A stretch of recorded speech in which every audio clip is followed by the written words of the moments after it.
அனைவருக்கும் வணக்கம். இன்று ஜனவரி 9ஆம் தேதி செவ்வாய்க்கிழமை. இந்து தமிழ் நாளிதழோட எக்ஸாம் பாயிண்ட் ஆஃப் வியூவில் பார்க்க போகிறோம். இன்னைக்கு ஹெட்லைன்ஸ் என்னென்னு பார்த்தீங்கன்னா, சென்னையில் 2 நாள் நடைபெற்ற உலக முதலீட்டாளர்கள் மாநாட்டில் ரூபாய் 6.64 லட்சம் கோடி முதலீட்டுக்கான ஒப்பந்தம், புதிய முதலீடுகள் மூலம் 26.90 லட்சம் பேருக்கு வேலைவாய்ப்பு கிடைக்கும் என்று புரிந்துணர்வு ஒப்பந்தங்களை நடைமுறைப்படுத்த சிறப்பு குழு அமைக்கப்படும் எனவும் முதலமைச்சர் மு க ஸ்டாலின் தெரிவிச்சிருக்காங்க.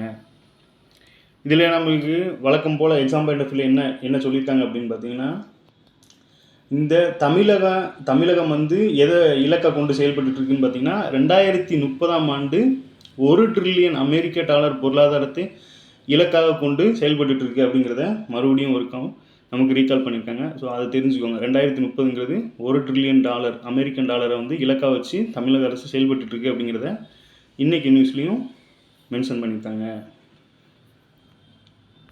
அடுத்ததாக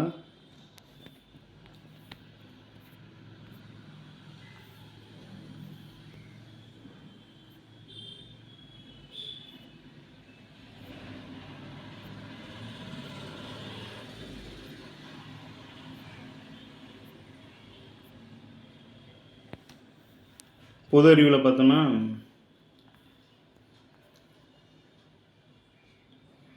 உலக சர்வாதிகாரிகளின் பட்டியலில் பாசிசம் என்ற சித்தாந்தத்துக்கு சொந்தக்காரர் பெனிட்டோ முசோலினி.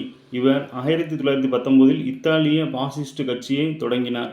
1921இல் இத்தாலியின் பிரதமரான பிறகு அங்கு நீதித்துறையின் செல்வாக்கை குறைத்தார், பத்திரிகை சுதந்திரத்தை பறித்தார், ஹிட்லருடன் இணைந்து 2ஆம் உலகப் போரில் ஈடுபட்டார். 1943இல் மிலன் நகரில் கம்பத்தில் கட்டி தொங்க விட்டு சுட்டு கொல்லப்பட்டார் அப்படிங்கிற செய்தி.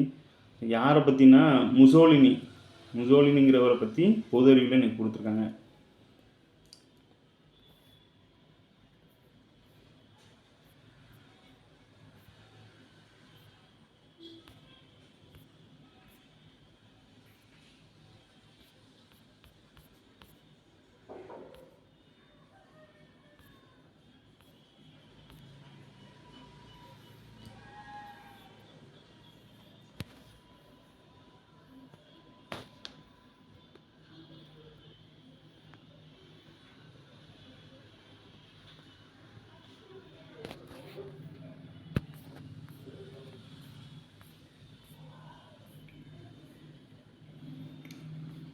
செய்தி தெரியுமா, இன்றைக்கி செவ்வாய்க்கிழமை அப்படிங்கிறதுனால செய்தி தெரியுமா சீரியஸ் இருக்குது.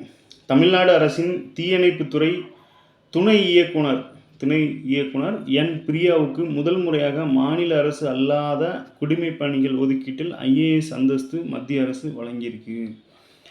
தமிழக அரசின் தீயணைப்புத்துறை இணை இயக்குனர் என் பிரியாவுக்கு முதல் முறையாக மாநில அரசு அல்லாத குடிமைப் பணிகளின் ஒதுக்கீட்டில் IAS அந்தஸ்தை மத்திய அரசு வழங்கியிருக்காங்க. 2024இல் டென்னிஸில் இருந்து ஓய்வு பெறப்போவதாக பிரிட்டனைச் சேர்ந்த பிரபல டென்னிஸ் வீரர் ஆண்டி முர்ரே தெரிவிச்சிருக்காரு. ஆண்டி முர்ரே ஒரு பிரபலமான பிரிட்டன் டென்னிஸ் வீரர். ஸோ இவர் ஓய்வு 2024 ஓய்வு பெறப்போவதாக அறிவிச்சிருக்காரு. ஜப்பானில் பார்த்தீங்கன்னா 7.2 என்கின்ற ரிக்டர் அளவில் ஏற்பட்ட சக்தி வாய்ந்த நிலநடுக்கத்தால் 73 பேர் உயிரிழந்தனர். சுனாமி எச்சரிக்கையும் விடப்பட்டது. இந்த ரிக்டர் அளவுகோல் பற்றி ஸ்கூல் புக்கில் கொடுத்துருப்பாங்க. இது பார்த்திங்கன்னா 6 அளவுகள் வரைக்குமே பார்த்திங்கன்னா நார்மலாக தான் இருக்கும். 6 புள்ளியை கடக்கும்போது பார்த்திங்கன்னா உயிர் சேதங்களும் பொருள் சேதங்களும் அதிகமாக ஏற்படும். இந்த நிலைமையில் ஜப்பானில் பார்த்திங்கன்னா 7.2 என்கின்ற அளவிற்கு நிலநடுக்கம் பதிவானதுனால அங்கே 73 பேர் இறந்துருக்காங்க. அதிக பொருட்சேதமும் சுனாமி எச்சரிக்கையும் விடப்பட்டிருக்கு. ஸ்ரீஹரிகோட்டாவில் இருந்து 12 செயற்கைக்கோள்களுடன் ஏவப்பட்ட BSLV C-58 ராக்கெட் வெற்றிகரமாக விண்வெளியில் பாய்ஞ்சிருக்கு. ஸ்ரீஹரிகோட்டாவிலேருந்து, அதாவது ஜனவரி 1ஆம் தேதி நியூ இயர் ஸ்பெஷலாக பார்த்தீங்கன்னா BSLV C-58 ராக்கெட் வெற்றிகரமாக விண்வெளியில் பாய்ந்திருக்கு. டெஸ்ட் மற்றும் ஒரு நாள் கிரிக்கெட் போட்டியிலிருந்து ஓய்வு பெறப்போவதாக ஆஸ்திரேலிய வீரர் டேவிட் வார்னர் அறிவிச்சிருக்காங்க. திருச்சியில் புதிய விமான நிலைய முனையத்தை பிரதமர் நரேந்திர மோடி திறந்து வைத்தார். திருச்சியில் பார்த்தீங்கன்னா புதிய விமான நிலையத்தை வந்து பிரதமர் வந்து திறந்து வச்சுருக்காங்க. அதானி ஹிண்டன்பர்க் வழக்கில் சிறப்பு விசாரணைக்கு எந்த முகாந்திரமும் இல்லை என்று உச்சநீதிமன்றம் ஒரு தீர்ப்பு அளிச்சிருக்காங்க. அதானி ஹிண்டன்பர்க் வழக்கில் பார்த்திங்கன்னா சிறப்பு விசாரணை நடத்தப்பட வேண்டும் அப்படிங்கிற நிலைமை இருந்த நிலைமையில் அதுக்கான எந்தவித முகாந்திரமும் இல்லை அப்படின்னு உச்சநீதிமன்றம் ஒரு தீர்ப்பு அளிச்சிருக்காங்க. ஈரானில் இராணுவ தளபதி காசிமின் நினைவு தின நிகழ்ச்சியில் பார்த்திங்கன்னா அடுத்தடுத்து வெடிகுண்டுகள் வெடித்ததில் 103 பேர் பலியாயிருக்காங்க. 2022 சொத்துகளுக்கான வழிகாட்டு மதிப்பீட்டை பல மடங்கு உயர்த்தி தமிழ்நாடு அரசு பிறப்பித்த சுற்றறிக்கையை பார்த்திங்கன்னா சென்னை உயர்நீதிமன்றம் ரத்து செஞ்சுருக்காங்க. என்ன அப்படின்னா 2022 சொத்துக்களுக்கான வழிகாட்டு மதிப்பீட்டை வந்து பல மடங்கு உயர்த்தியிருக்காங்க. அதை சென்னை உயர்நீதிமன்றம் வந்து ரத்து செஞ்சுருக்காங்க. கேப்டவுனில் இந்தியா தென்னாப்பிரிக்கா அணிகளுக்கு இடையே நடைபெற்ற டெஸ்ட் போட்டியில் மொத்தமே 612 பந்துகள் மட்டுமே வீசப்பட்டன. டெஸ்ட் போட்டியில் மிக குறைந்த பந்துகளில் முடிந்த டெஸ்ட் போட்டியாக இது அமைஞ்சிருக்கு. அடுத்ததாக, ஒரு அமைச்சரை டிஸ்மிஸ் செய்யும் அதிகாரம் ஆளுநருக்கு இல்லை என்று செந்தில் பாலாஜி அமைச்சராக தொடர்வது குறித்து முதல்வர் தான் முடிவெடுக்க முடியும் என்று உச்சநீதிமன்றம் ஒரு தீர்ப்பு அளிச்சிருக்காங்க. ஒரு அமைச்சரை பார்த்திங்கன்னா டிஸ்மிஸ் செய்யும் அதிகாரம் ஆளுநருக்கு இல்லை என்றும் செந்தில் பாலாஜி வந்து அமைச்சராக தொடர்வது குறித்து முதல்வர் தான் முடிவு எடுக்க முடியும் என்றும் உச்சநீதிமன்றம் ஒரு வரலாற்று சிறப்புமிக்க உத்தரவை பிறப்பிச்சிருக்காங்க.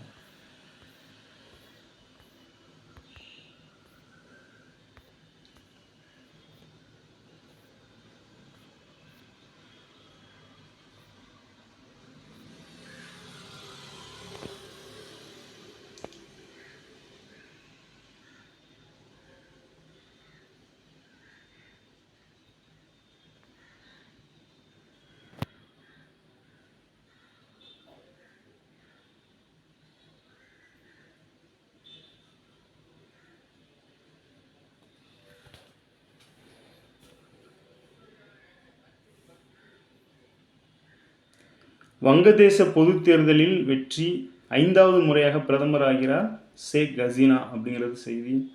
வங்கதேச பொதுத் தேர்தலில் பார்த்திங்கன்னா 5வது முறை பிரதமர் ஆகிறார் ஷேக் ஹசீனா.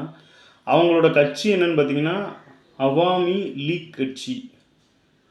இந்த ஷேக் ஹசீனா அவங்களோட கட்சி பேர் என்ன பார்த்திங்கன்னா அவாமி லீக் கட்சி. இது வந்து இந்த வங்கதேசம் வந்து நம்மளோட அண்டை நாடாக இருக்கிறதுனால அண்டை நாடுகள் சம்மந்தமான சில விஷயங்களும் தெரிஞ்சுக்கிறது நல்லது. ஸோ வங்கதேச பொது தேர்தலில் வந்து 5வது முறையாக பிரதமர் ஆகிறாங்க ஷேக் ஹசீனா. அவங்களோட கட்சி பேர் பார்த்திங்கன்னா அவாமி லீக் கட்சி அப்படிங்கிறத தெரிஞ்சுக்கோங்க. இங்கே பார்த்திங்கன்னா ஒடிசாவோட கடற்கரை நகரமான பூரியில் உள்ள உலக புகழ்பெற்ற ஜெகநாதர் கோயில் அமைந்துள்ளது. இது வந்து கடந்த 12ஆம் நூற்றாண்டில் கட்டப்பட்ட இந்த கோயில் வந்து இப்போ பராமரிப்பு பணி நடந்துட்டுருக்கு. இப்போ இதில் நாம் என்ன தெரிஞ்சுக்கணும் அப்படின்னு பார்த்தீங்கன்னா, இந்த உலக புகழ்பெற்ற ஜெகநாதர் கோயில் எங்கே இருக்குது அப்படின்னு பார்த்தீங்கன்னா பூரி. இது எந்த மாநிலத்தை சேர்ந்தது அப்படின்னா ஒடிசா. இது எந்த நூற்றாண்டுன்னு மென்ஷன் பண்ணியிருக்காங்க, 12ஆம் நூற்றாண்டை சேர்ந்தது. ஸோ இது மாதிரி சில ஜென்ரல் விஷயங்களும் தெரிஞ்சுக்கிறது நல்லது. நன்றி. மீண்டும் நாளை சந்திப்போம்.